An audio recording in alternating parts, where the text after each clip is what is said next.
Abra sua Bíblia em Tito, capítulo 2.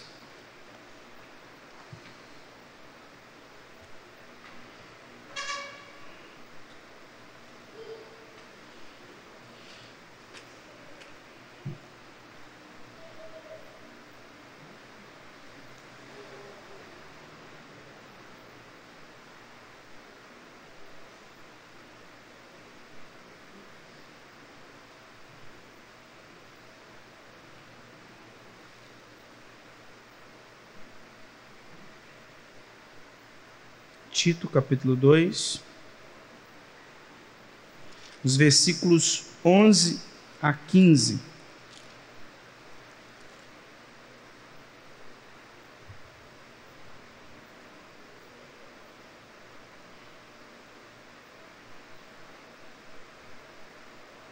Tito, capítulo 2, os versículos de 11 a 15. Eu farei a leitura, os irmãos estejam acompanhando. Assim nos diz a palavra do nosso Deus. Porquanto a graça de Deus se manifestou salvadora a todos os homens, educando-nos para que, renegadas a impiedade e as paixões mundanas, vivamos no presente século sensata, justa e piedosamente, aguardando a bendita esperança e a manifestação da glória do nosso grande Deus e Salvador Cristo Jesus, o qual a si mesmo se deu por nós, a fim de remir-nos de toda iniquidade e purificar para si mesmo um povo exclusivamente seu, zeloso de boas obras. Diz estas coisas, exorta e repreende também com toda a autoridade. Ninguém te despreze. Irmãos, nós estamos aqui diante desse texto que nos chama a atenção para os gloriosos benefícios da graça salvadora de Cristo. Inclusive utilizamos o mesmo título que a Sociedade Bíblica usa aqui na divisão do texto, porque de fato é isso que os versículos 11 a 15 estão nos dizendo: os gloriosos benefícios da graça salvadora de Cristo. Nós vimos no sermão anterior, dos versículos 1 a 10 do capítulo 2, que o apóstolo Paulo, depois de falar que os presbíteros precisam de um conhecimento da palavra para então confrontar os falsos mestres e também exortar os crentes para que eles vivam de acordo com a palavra do Senhor, o apóstolo Paulo começa no capítulo 2, o versículo 1, dizendo assim: você, Tito, caminha de um modo diferente. O seu objetivo aqui é expor a sã doutrina, a doutrina saudável, a doutrina que edifica, a doutrina que dirige a comunidade da fé. E aí o apóstolo Paulo, ele a partir do versículo 2, fala de uma doutrina que não está apenas presa na mente dos homens. O apóstolo Paulo não começa aqui a falar de um monte de doutrinas sistemáticas, bíblicas e etc. O apóstolo Paulo trata de doutrinas que se tornam práticas. Eu gosto muito de um livro, eu tive a oportunidade de lê-lo e também de estudar com a 10ª Igreja Presbiteriana lá em Belo Horizonte, que chama As Doutrinas da Graça na Vida Prática, onde ele pega as doutrinas como predestinação, eleição, adoção e etc. E ele diz: o que isso tem a ver com o meu dia a dia? O que predestinação tem a ver comigo quando eu estou lá dirigindo o meu carro? O que tem a ver uma coisa com a outra? Então, às vezes as pessoas acham que certas doutrinas, elas são apenas para a mente. Elas são apenas para que nós tenhamos uma mente forte teologicamente. Mas uma mente forte teologicamente, que não se torna prática, na verdade é uma mente fraca. Que era a crítica de Jesus, inclusive, em relação aos fariseus. Porque Jesus chega para eles e fala assim: conhecimento bíblico vocês têm de sobra. O que está faltando em vocês é prática. E não só isso, vocês estão influenciados pelo legalismo, pelo tradicionalismo frio, vocês não estão influenciados pela palavra, uma interpretação correta das Escrituras. Então o apóstolo Paulo aqui, escrevendo para Tito, ele diz o seguinte: você, Tito, como liderança desta igreja, o seu compromisso é com a doutrina saudável, é com o evangelho que transforma, e é revelado na prática. E aí, a partir do versículo 2, o apóstolo Paulo diz que os homens maduros da igreja devem ser realmente maduros. Versículo 3 diz que as mulheres maduras devem ser realmente maduras, que as mulheres recém-casadas devem aprender com as mais velhas e também amadurecerem em sua caminhada cristã, que os moços, ou seja, os adolescentes, os jovens, devem caminhar de uma maneira correta, piedosa, na igreja, na família e na sociedade, que o próprio Tito, no versículo 7, deveria ser um padrão de boas obras, que Tito deveria mostrar na prática que ele não era apenas aquele homem do púlpito, que pregava o evangelho, que ensinava a palavra, mas ele vivia de acordo com aquilo que ele pregava. E o versículo 9 e versículo 10, o apóstolo Paulo diz: e aos servos, aqueles que estão no seu exercício profissional, que possam exercer a sua profissão com maturidade, com sabedoria, com reconhecimento de que servem ao Senhor.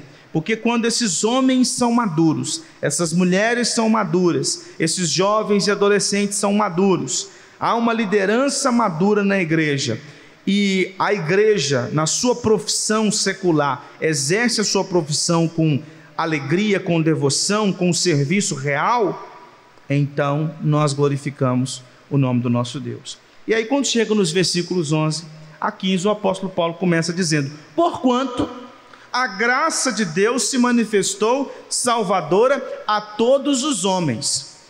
Por isso que é muito importante a gente ler todo o texto dentro do seu contexto, porque muitas pessoas vão achar que o versículo 11 está defendendo uma espécie de salvação universal, que a graça de Deus alcança todos os homens na face da terra, e de que a obra de Cristo Jesus na cruz do Calvário, ela foi para salvar cada pessoa que existiu, que existe e que existirá, de maneira que o inferno é separado apenas para o diabo e seus anjos, porque todos os homens serão salvos. Aí você pergunta para essas pessoas: de onde você tirou isso? Aí ele fala, Tito capítulo 2 versículo 11, porquanto a graça de Deus se manifestou salvador a todos os homens. Aí você manda ele ler os versículos anteriores, para ele entender onde ele está localizado, porque o apóstolo Paulo está falando aqui de todo tipo de gente, ele não está falando aqui de cada pessoa, de cada indivíduo, ele está falando das classes. Que classes? Homens, mulheres, jovens, liderança, servos, patrões, empregados, branco, negro, loiro, moreno, ruivo, gente que tem 2 metros de altura e gente que tem 1,50 m. Ele está falando de gente que é europeu, americano, asiático, gente que é pobre, gente que é rico, é todo tipo de gente, a classe das pessoas. Ele está querendo falar de cada indivíduo. Então, porquanto a graça de Deus se manifestou salvadora a todos os homens, ou seja, Deus salva qualquer pessoa em qualquer situação. Essa é a primeira verdade que o apóstolo Paulo está dizendo para Tito. O evangelho não é para os pobres, o evangelho não é para os ricos, o evangelho não é para os cultos, o evangelho não é para os incultos, o evangelho não é para os brancos, o evangelho não é para os negros, o evangelho é para qualquer pessoa. E a igreja, conforme o apóstolo Paulo fala lá em Efésios, ela revela essa multiforme graça de Deus. Só o evangelho é capaz de colocar pessoas ricas e pobres, brancos e negros, sentados ao lado, num domingo à noite, cultuando e servindo ao Senhor. Porque o evangelho, ele não separa pessoas, ele une pessoas. O Evangelho ele não coloca barreira, ele tira barreiras. Por isso que lá em Efésios capítulo 2, o apóstolo Paulo diz o seguinte: a parede que dividia vocês, judeus e gentios, foi removida através da obra de Cristo Jesus. E agora gentios e judeus podem sentar nos mesmos bancos, servir o mesmo Senhor. Então, porquanto a graça de Deus se manifestou salvadora a todos os homens. O que de aplicação fica para mim e para você? Há solução para qualquer pessoa. O mais rico dos ricos pode ser alcançado pelo Evangelho. E o mais pobre dos pobres pode ser alcançado pelo Evangelho. Qualquer pessoa pode ouvir o Evangelho, sendo ela eleita e o Espírito Santo atuando em seu coração, ela vai se arrepender dos seus pecados e crer em Cristo Jesus para a sua salvação. Porquanto a graça de Deus se manifestou salvadora a todos os homens. Versículo 12. Essa graça nos educa para que, renegadas a impiedade e as paixões mundanas, vivamos no presente século sensata, justa e piedosamente, aguardando a bendita esperança e a manifestação da glória do nosso grande Deus e Salvador, Cristo Jesus. Qual é o papel da graça de Deus? Ela salva e ela continua salvando. Tem uma frase que eu acredito que não é do reverendo Hernandes, ele utiliza essa frase, mas a gente já encontrou isso em outros livros, que diz o seguinte: Deus nos salvou, está nos salvando e nos salvará. Eu fui salvo, estou sendo salvo e serei salvo. Porque é o já e ainda não. Nós fomos salvos, mas nós ainda estamos sendo salvos. E nós ainda seremos salvos. O que isso significa? Lá na cruz do Calvário, Cristo já pagou por todos os nossos crimes. Então a salvação já aconteceu. Entretanto, a salvação acontece no presente, quando eu me arrependo dos meus pecados, confesso os meus pecados e creio em Cristo para a minha salvação. Naquele momento eu sou justificado. Então naquele momento eu sou salvo. A salvação que já aconteceu 2000 anos atrás, no passado, ela acontece no presente quando eu realizo esta obra de confessar os meus pecados e crer em Cristo Jesus. Entretanto, eu ainda continuo num processo de salvação, porque Deus, por meio do seu Espírito, está me salvando de mim mesmo. O pecado está sendo mortificado e eu estou aprendendo diariamente a viver para a glória do Senhor. Então eu estou sendo salvo do poder do pecado. Até que um dia Cristo há de dizer para todos os salvos: vinde a mim, benditos de meu Pai. E nós então estaremos livres da ira vindoura. Porque de que nós somos salvos? Nós somos salvos do pecado. De que nós somos salvos? Da ira vindoura. A ira que virá sobre todo aquele que não confessou Cristo como seu Salvador. A ira que virá sobre todos aqueles que não se renderam a Cristo Jesus. E então, o apóstolo Paulo diz que no presente, o que essa graça que se manifestou salvadora faz? Nos educa. E por que o apóstolo Paulo está falando de educação no versículo 12? Por causa dos versículos anteriores. Homens sejam homens, mulheres sejam mulheres, jovens e adolescentes sejam jovens e adolescentes, lideranças sejam lideranças, profissionais sejam profissionais de acordo com a vontade de Deus. Então os homens estão diariamente aprendendo a ser homens, as mulheres estão aprendendo diariamente a serem mulheres, os jovens da mesma forma, os profissionais da mesma forma e a liderança da mesma forma, de maneira que nós estamos sendo educados diariamente. E a palavra educando-nos é uma tradução do grego de onde vem a palavra pedagogo.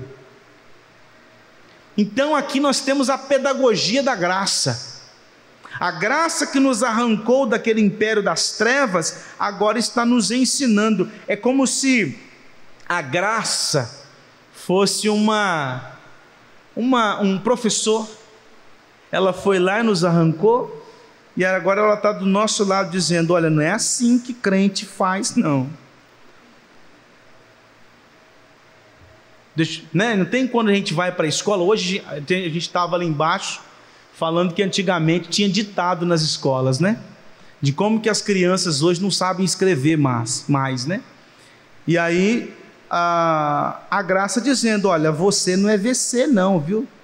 VC é um negócio que eles inventaram aí. Você é VOC, aí tem um chapeuzinho assim. Então, ou seja, a Graça está ensinando. A Graça está nos ensinando aqui: peraí, ó, esse negócio de mentira aí não funciona não, agora você é nova criatura. Ó, aqui, rapaz, peraí, ó, vira homem, rapaz, não é assim que você trata sua mulher não. Não é assim não, o homem cristão não trata a mulher desse jeito. Ô moça, aqui ó, não é assim não, aqui ó, para com esse negócio, hein? Para de ficar metendo pau na vida do seu marido no meio dos outros. Ó, você não pode ser caluniadora não. Aqui ó, presta atenção como é que é, para com isso. Então, ou seja, educando-nos para uma caminhada cristã. E a primeira educação é tirando de nós o que não presta.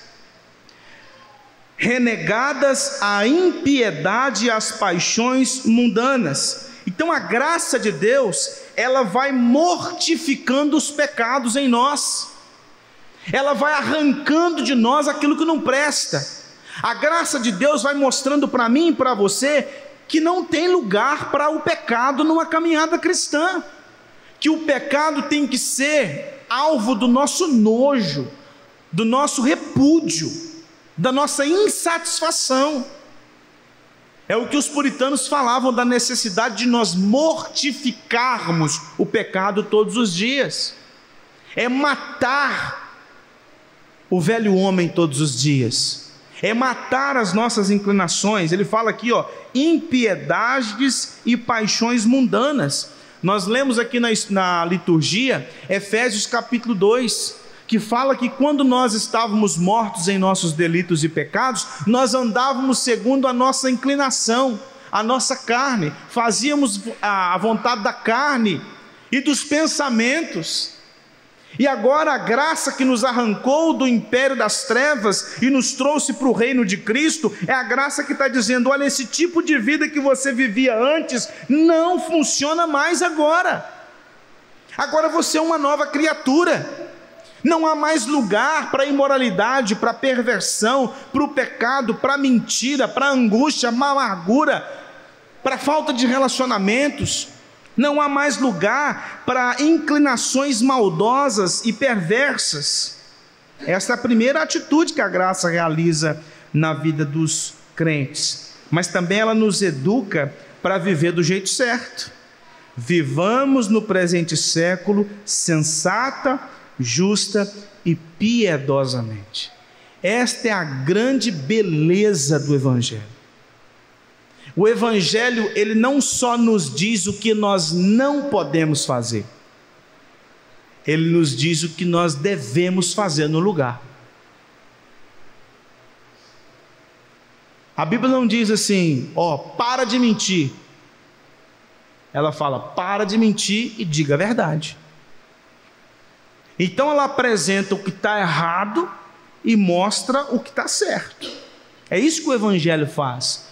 E esta graça que nos arrancou do império das trevas e nos transportou para o reino de Cristo, ela agora está matando diariamente os pecados que desonram o nome do nosso Deus, e ela está nos ajudando a viver no presente, sensata, justa e piedosamente. Quando Jesus disse lá em João assim, quem crê em mim tem a vida eterna, ele está se referindo ao presente.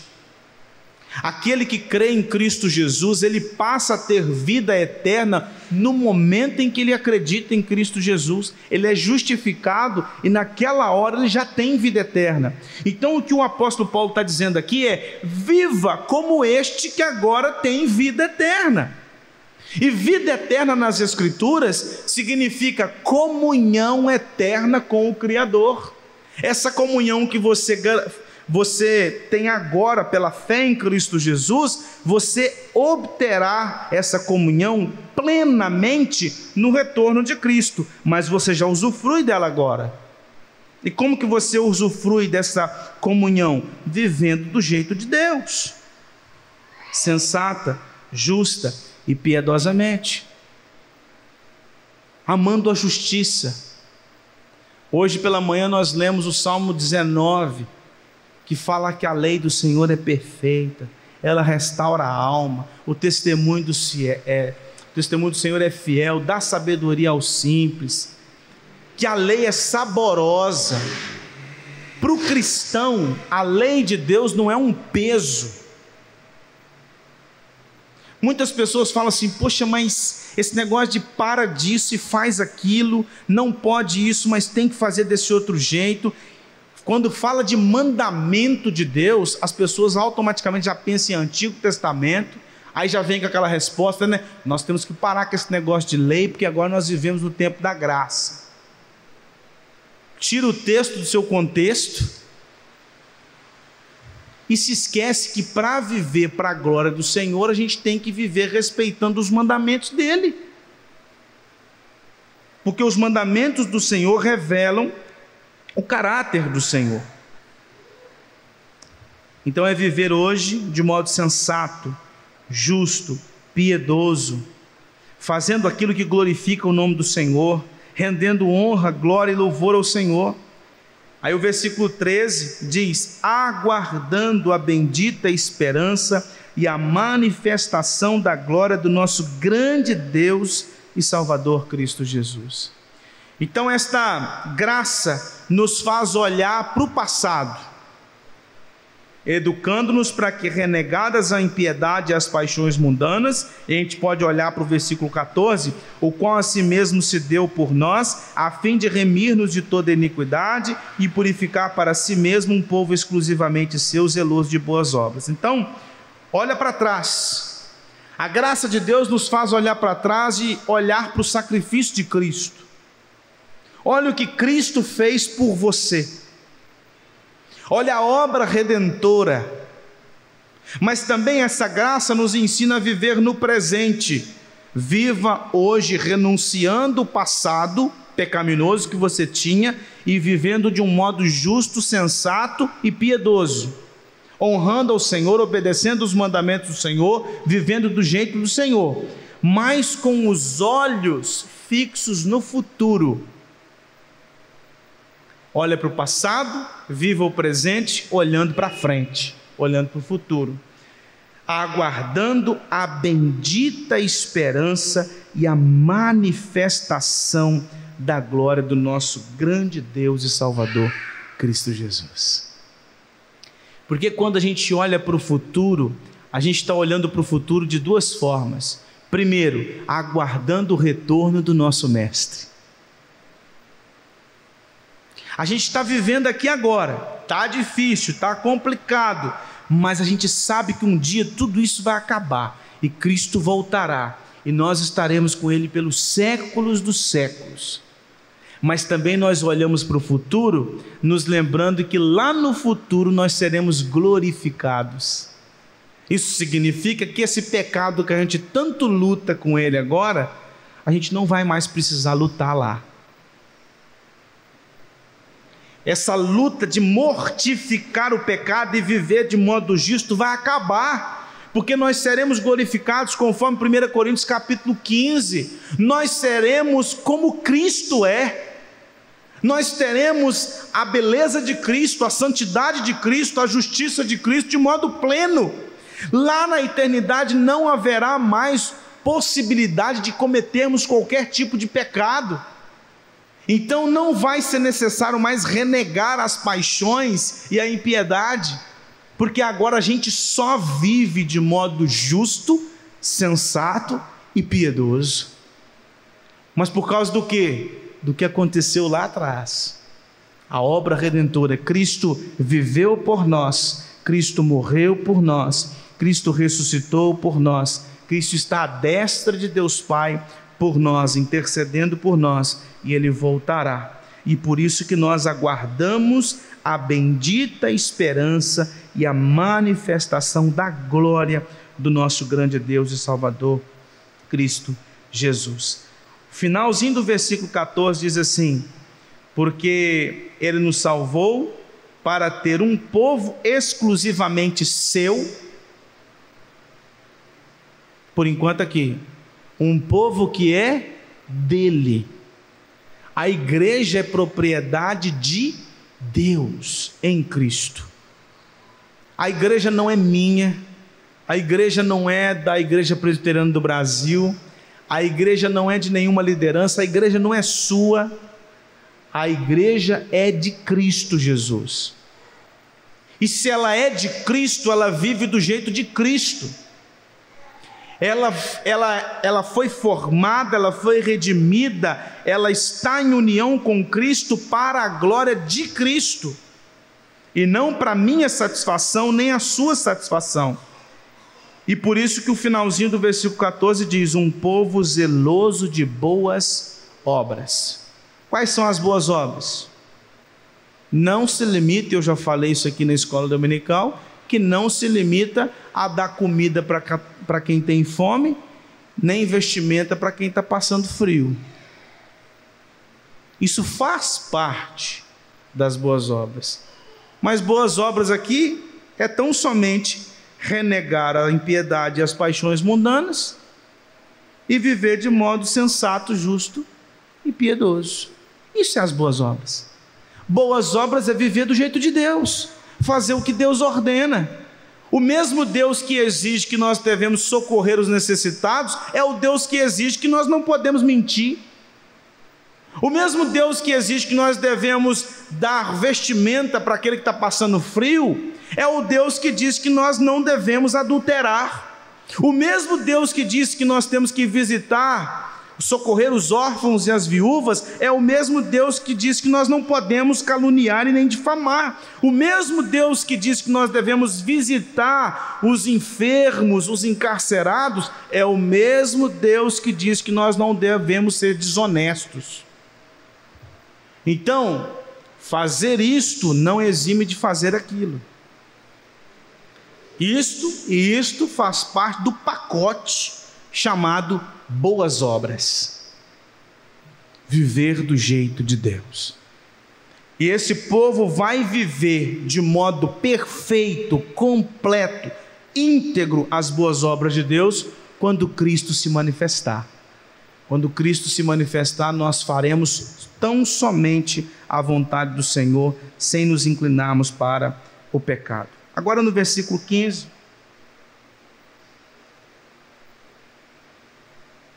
o apóstolo Paulo diz: dize estas coisas. Aqui a palavra dele é para Tito. Tito, fala isso, explica isso, exorta isso. Imagine que eu fosse Tito, né? Eu estaria aqui diante de vocês fazendo o que Paulo mandou que eu fizesse. Tito teve que ter feito isso. Ele fez isso nas igrejas cretenses. Ele foi de igreja em igreja, dizendo: olha, porque a graça de Deus se manifestou, Salvador a todos os homens. Então nós temos que matar o pecado, nós temos que viver uma vida correta, aguardar a redenção em Cristo. Exorta e repreende. Então, Tito, você como líder, você como alguém que está comprometido com a sã doutrina, exorta o povo de Deus aí em Creta a viver desse jeito.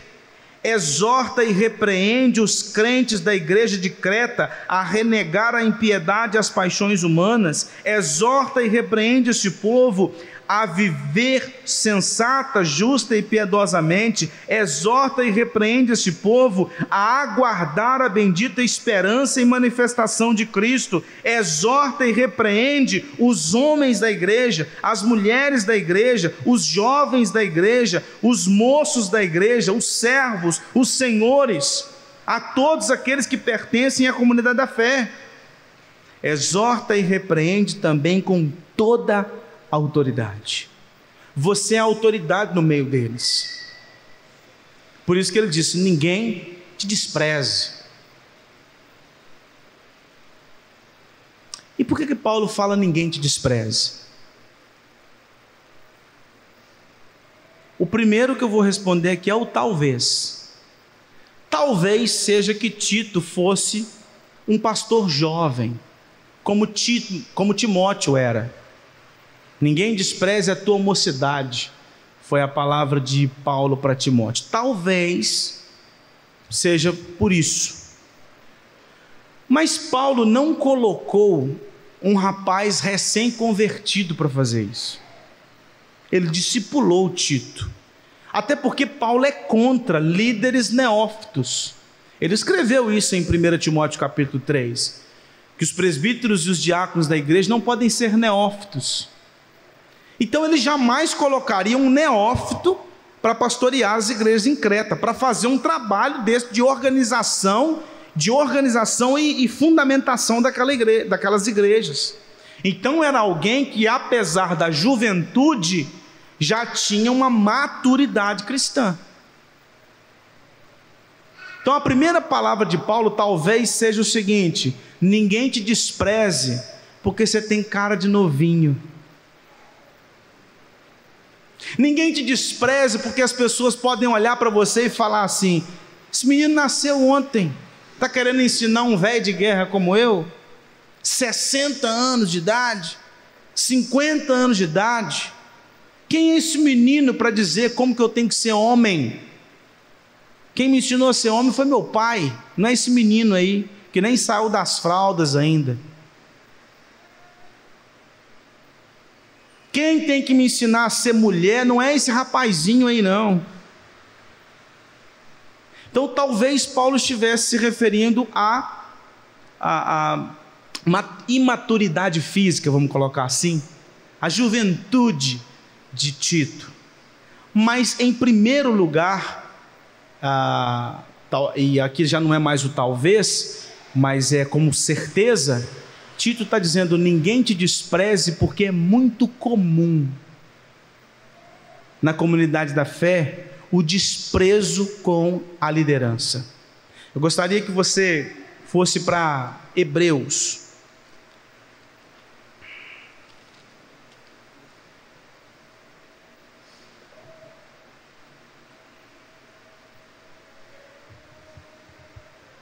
Hebreus capítulo 13, versículo 7.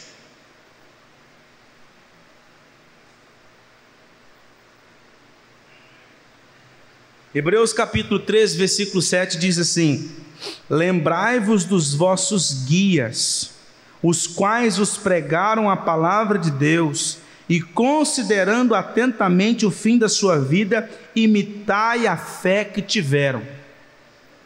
Vocês lembram que o apóstolo Paulo, nós não sabemos quem é o autor da carta aos Hebreus, estou falando aqui que Paulo escrevendo a Tito, Paulo enfrentou um problema sério com a igreja em Corinto. E um dos problemas que Paulo vivenciava naquela igreja era o desprezo por parte de alguns em relação ao ministério de Paulo. E o autor dessa carta está dizendo o seguinte: lembrem-se dos vossos guias espirituais, dos seus pastores, porque eles pregaram a palavra de Deus a vocês. E olha o que diz o versículo 17: obedecei aos vossos guias e sede submissos para com eles, pois velam por vossa alma como quem deve prestar contas, para que façam isto com alegria e não gemendo, porque isto não aproveita a vós outros.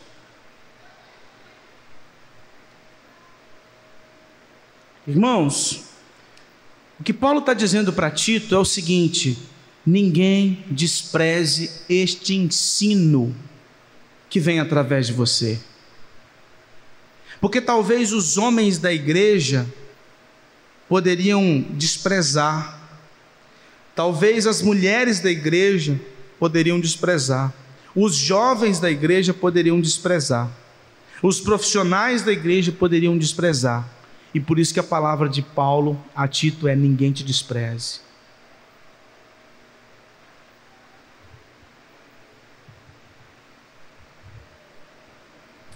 O maior bem que um pastor pode fazer a congregação a ele confiada é alimentar. E não existe outro alimento que um pastor pode dar para a igreja a não ser a palavra.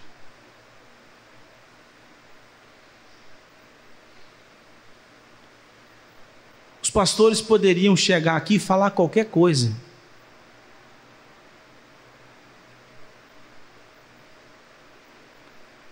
Mas há uma responsabilidade diante de Deus. Deus, quando chama os pastores, Ele os chama e diz o seguinte: está aqui o saco de ração. Agora, dê o saco de ração. O maior bem que os pastores podem fazer para a sua vida é te pastorear do jeito da palavra. E a pior coisa que você, como ovelha, deve fazer quando você é pastoreado pela palavra é desprezar. Desprezar não por causa de quem está falando, mas desprezar por causa do conteúdo que está sendo dito.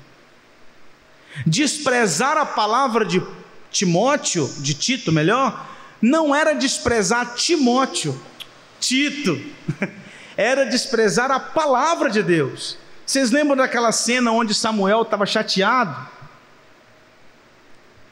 Ele falou assim: esse povo não está querendo nada com nada. E aí Deus fala para Samuel: rapaz, eles não te desprezaram, eles estão desprezando a mim. Então por isso que para nós pastores Marcos capítulo 4 é um consolo. Para nós pastores 2 Coríntios capítulo 2 é um consolo, porque a gente sabe que vai ouvir quem tiver de ouvir e vai ter um povo que não vai ouvir. A gente vai aconselhar, a gente vai exortar, a gente vai repreender, a gente vai pregar a palavra, a gente vai ensinar a palavra, a gente vai domingo após domingo assumir o púlpito, pregar o evangelho. Vai ter gente que vai ouvir de um lado e vai sair do outro, não vai mudar em nada, vai continuar do mesmo jeito, ainda falando mal da igreja. E sabe o que a gente faz? Pelo menos eu vou deitar na minha cama daqui a pouco e dormir um sono tranquilo.